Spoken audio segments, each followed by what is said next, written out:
Səkidə avtomobil saxlamaq qəti qadağandır. Bəs yaxşı, maşın yolu daraldır, piyadanı karıxdırır. Bura məktəb gözlər. Burada 1200 uşaq oxuyur. Onlara çox maneçilik edirlər.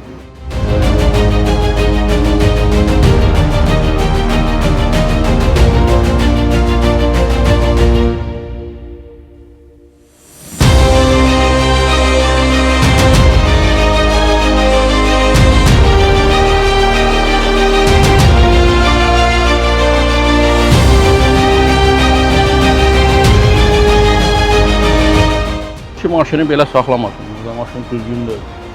Damat peşoxod keçə bilmir.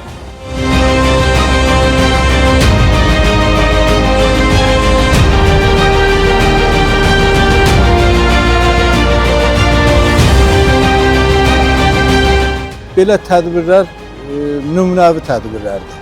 Yəni insanlarımız arasında, vətəndaşlarımız arasında, sürücülərimiz arasında